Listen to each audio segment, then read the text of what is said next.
Bonjour, je m'appelle Éric Launois, je suis agriculteur à Fresnoy-Château, en région Champagne-Humide.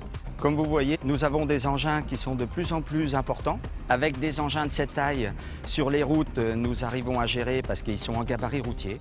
Par contre, dans les parcelles, nous avons des pylônes électriques, nous avons des contraintes qui font qu'il faut faire très attention au niveau de la sécurité. Je vous propose de vous faire une démonstration.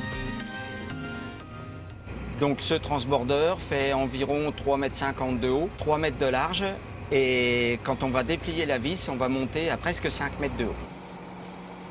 Et les lignes électriques qui s'affaiblissent un peu avec les années qui passent et la chaleur, surtout l'été, nous sommes trop proches l'un de l'autre. Il n'y a même pas besoin d'avoir un contact. L'arc électrique à 1 mètre par exemple, l'arc électrique peut rejoindre l'engin et c'est là que l'accident survient. Les pneus du tracteur explosent, les gens se font toujours brûler ou tuer en descendant de l'engin. Quand vous êtes un pied à la terre et un pied à l'engin, c'est vous qui faites la mise à terre et là de toute façon avec 33 000 volts, c'est pas possible de résister. Ces tracteurs-là, ils ont une barre de guidage et ils roulent tout seuls, d'accord ?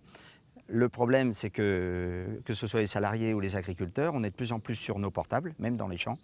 Et on peut, comme le tracteur roule tout seul, on peut oublier un poteau. Une parcelle comme celle-ci qui fait 56 hectares, nous avons 12 ou 13 poteaux de ligne 33 000 et nous avons 5 poteaux de très grosses lignes électriques. Les seules lignes que l'on touche, ce sont ces lignes-là qui font 33 000 volts. Après, vous avez les lignes à haute tension, à très haute tension, qui sont tellement hautes que ce n'est pas possible de toucher. Il y a de plus en plus d'accidents, la MSA vous le dira et les assurances aussi. Et pour toucher les lignes, les types d'engins, ce sont les moissonneuses-batteuses, les transbordeurs comme celui-ci, les ensileuses d'herbe pour les éleveurs et le bénage des bennes au silo. Pour nous, les consignes de sécurité, c'est systématiquement replier la vis après chaque déchargement.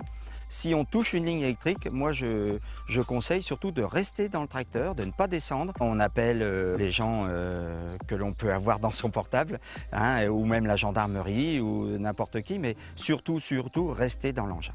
Les réseaux électriques, c'est Enedis qui s'en occupe. Nous, on est habitué de dire EDF, mais c'est Enedis. Enedis et les chambres d'agriculture ont signé une convention et surtout sur la formation et la sensibilisation, de faire connaître aux exploitants agricoles et aux entrepreneurs qu'un danger existe et de tout faire pour l'éviter. À chaque fois qu'on a quelque chose de nouveau, on croit que ça n'arrive qu'aux autres et ça peut nous arriver aussi. Il faut être au courant du danger, du nouveau danger.